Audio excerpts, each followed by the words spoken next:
What's up, YouTube? It's your boy, Big Boy John 25. Tonight I'm going to do my WWE Raw review on highlights. So you guys know, hit that like button, grab that red button, and let's get started. The 3-hour show of Monday Night Raw was just bad, though. This show was bad heading towards Royal Rumble, because the Royal Rumble is building itself up. That's all I gotta say. But this show was worse. This show was worse and bad at the same time. Anyway, we're kicking things off with the in-ring segment, Charlotte Flair. Charlotte Flair says when a friend asks for help and there is something in for her, she will always come through. Flair says she's happy to come to help her friend Asuka. Asuka joins Flair in the ring. Asuka says she is a double champion now. Shayna and Nia Jax were not ready for her and Flair. Nia Jax and Baszler interrupt. Jax says she didn't miss Flair. Robotic voice. Flair says she kicks Jack. You know what? Last night, Dana Brooke and Mandy Rose walk out on the stage. Rose says Baszler and Jack lost the titles. They need to go to the back of the line. Flair says she likes what she sees. Flair wants to see both teams fight right now. Flair asks for the referee. The only team that I want to see is Dana Brooke and Lacey Evans. Now those two teams by itself are a team. Dana Brooke and Lacey Evans by itself. TM is going to agree with me. That's why TM is watching this video right now as we speak. But anyway, Shayna Baszler and Nia Jax versus Mandy Rose and Dana Brooke. I'm glad this match was over with. I did not really care about this match. But anyway, let's go over it. Rose and Brooke double suplex Baszler. Jack tags in and crashes Brooke in the corner. Brooke surprised Jack with a spinning head scissors. Rose and Brooke land splash off the apron. After the break, Baszler and Jack are taking turns working over Rose. Brooke gets the hot tag, but eventually ends up tapping out to the Kafuda clutch. And that was that. The winner of the match, Shayna Baszler and Nia Jax. This match I don't really care about. After the match, Nia Jax and Baszler jaw at Flair and Asuka at ringside. Brooke and Mandy Rose attack Baszler and Nia Jax from behind, dumping them over the top rope. Alright, let's move on. So backstage, the Hurt Business rips a New Day t-shirt off of a stagehand. Benjamin puts a Hurt Business shirt on the stagehand. The Hurt Business shirt looks absolutely fire. Team, you gotta agree with me. The Hurt Business shirt looks absolutely fire. I love that. I love it. Now we get to the MVP lounge. Alright, so we get the Hurt Business is here to celebrate all the gold they have over the shoulders. Alexander crawls about being a tag team champion. Lashley, as there are the most dominant group ever. Now Bobby Lashley was not intimidated of speaking on the mic, so that part was funny right there. But anyway, there isn't a man alive that can beat Lashley for the United States champion. MVP wants to take a photo and commemorate this moment. R-Truth appears and photobombs them. The normal suspects runs down to the ring and chase R-Truth. I don't know why the 24/7 champion is still a thing, but they need to just get rid of it. But anyway, in the confusion, Riddle and Jeff Hardy walk out on the stage. Riddle congratulates Alexander and Benjamin on their title win. Riddle says stuff. Riddle tells them they should waste money on the club. They should burn one and watch the Dave Chappelle or listen to Joe Rogan. MVP tells Riddle to shut up. Hardy says they really matters is heart and faith, and they will win in the end. Lashley and MVP laugh at the notion. Backstage, Angel Garza gives Sarah a rose. So we get Angel Garza versus Drew Gulak. This match was quick, but it was good to see Angel Garza back.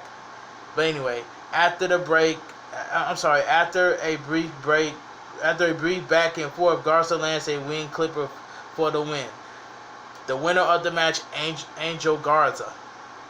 Alright, backstage, AJ Styles says Miz has some explaining to do after trying to cash in the Money in the Bank last night during his title match last night. This was the worst segment of the show, Miz TV. Miz says he has to apologize to his family for being unsuccessful in his bid to win the WWE Champion last night. Miz says he owes someone else an apology. AJ Styles and Omos make their way to the ring. Omos bows up and starts to walk towards Morrison.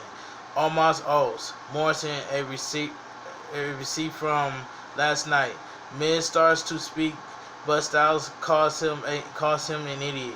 Styles says they both lost because of Miz's stupidity. Miz yells that he knows that Styles is right. It's taking Miz 10 years to get back to the title. No one respects him and no one cares. Miz looks like he's going to cry.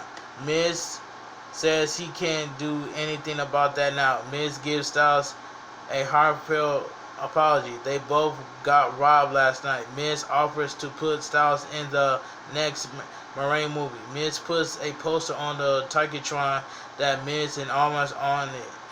It's also featuring the tiny picture of Styles. Styles goes nuts. Omos snatches the mic and knows that Morrison is the one who chased in the money, cash in the Money in the Bank, not Miz.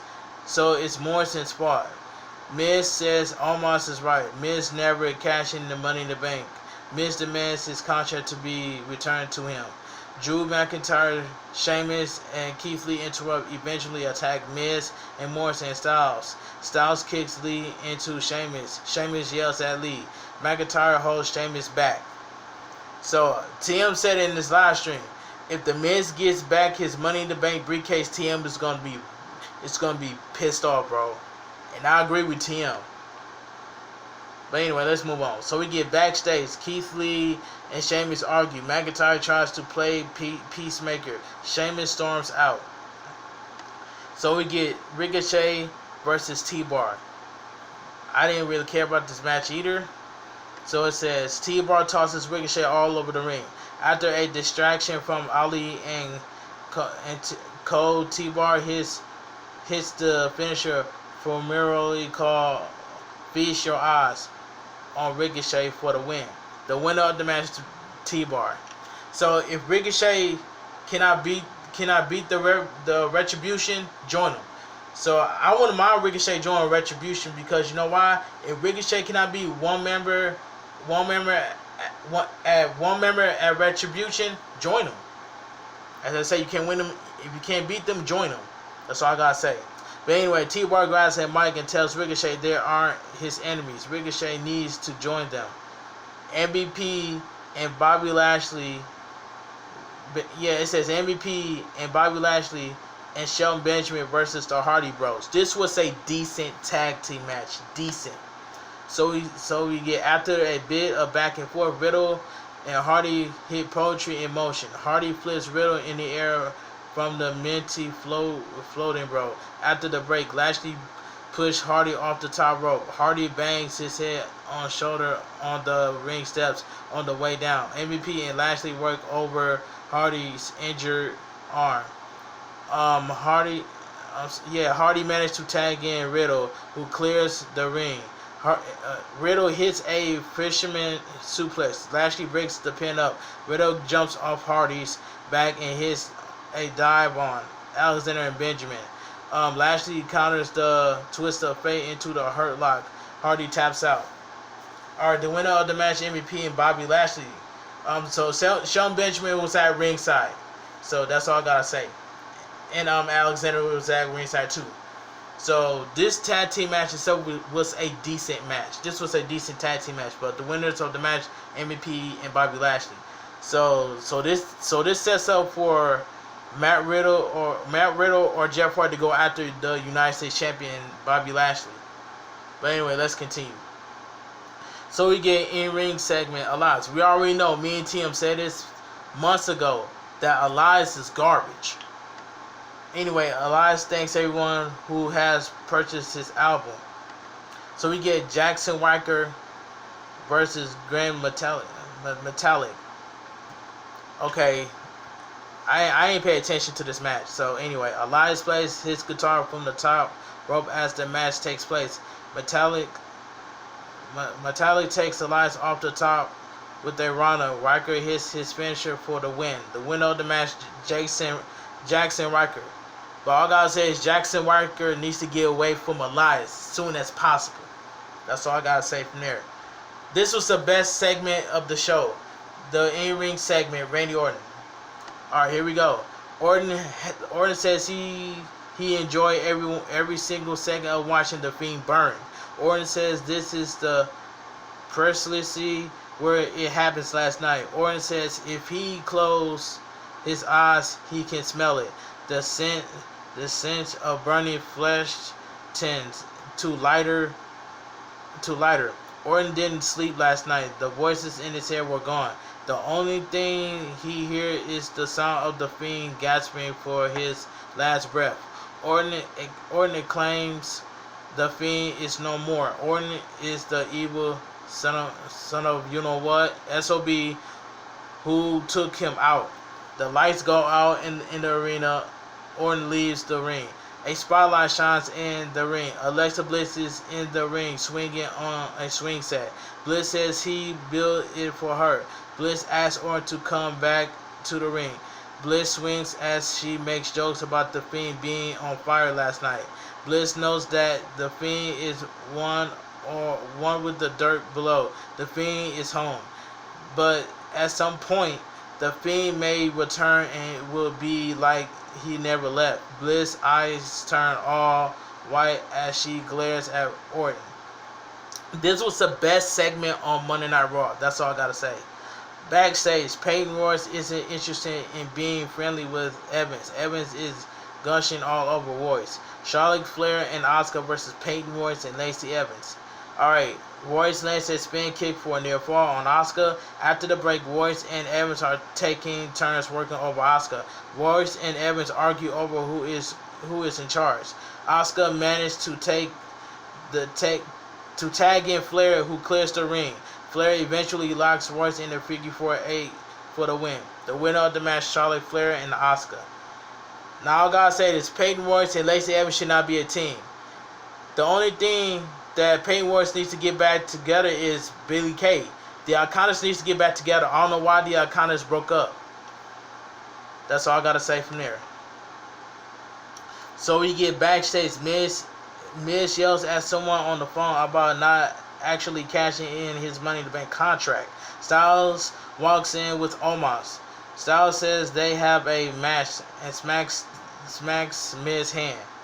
So we get a six-man holiday street fight. Drew McIntyre, Keith Lee, and Sheamus versus AJ Styles, The Miz, and Morrison.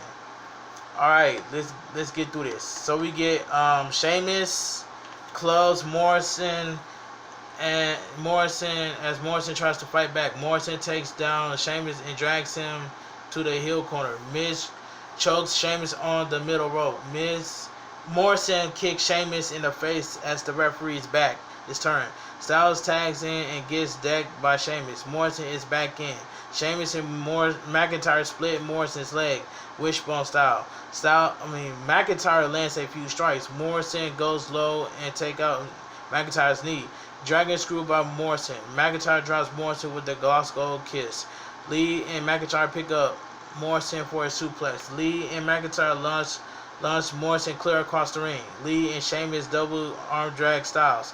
Lee and Sheamus stare at each other down. Lee slaps Sheamus in the chest in excitement, but the Jobel Gesker was a bit too hard for Sheamus. Sheamus and Lee argue. McIntyre tries to play peacemaker again. After the break, McIntyre and Sheamus hit Stereo 10 beats of the battering. Sheamus and McIntyre toss Miz and Morrison to Lee, who drives them both into the ring apron. Lee and Morrison into a pile of present. A brawl breaks out between all four men. Sheamus goes up top. Morrison pushes Sheamus off and Sheamus goes head first through a table. Miz, Morrison, and Styles work over Sheamus. Sheamus managed to tag in McIntyre. McIntyre clears the ring. McIntyre Alabama slam Morrison on the top of Miz. Keith Lee pounds Styles. Morrison lands a disaster kick to Lee. AJ Styles hits McIntyre with a candy cane candlestick. McIntyre power bombs Styles through a table. McIntyre calls for the Claymore. Sheamus tags himself in. Sheamus calls for the bro kick. Lee tags himself in. Lee knocks Morrison off the apron. Morrison falls into Almas' arms. Almas puts Morrison through a table. Lee hits the spear bomb on Miz for the win. The winner of the match, Drew McIntyre, Keith Lee, and Sheamus. After the match, Sheamus bro kick Keith Lee. McIntyre yells at Sheamus for attacking Keith Lee. The outcome was funny that Sheamus bro kick Keith Lee. That part was funny. But anyway, overall this show was bad heading towards Royal Rumble. Now SmackDown has been okay, but the best segment on Raw was Randy Orton and Alexa Bliss Playground. That was the best segment of the show. But anyway, if you guys enjoyed my WWE Raw review and highlights, please drop a like on this video. Grab that red button as hard as you can. I'll leave my Twitter, my Instagram, and TikTok down below in the description, and also share the video. I want to increase my watch hour time, so make sure you guys watch the full video from start to finish. My name is B-Boy John 25. I will see you guys this Wednesday on my WWE NXT review and highlights. I'll talk to you guys later, and I'm out of here.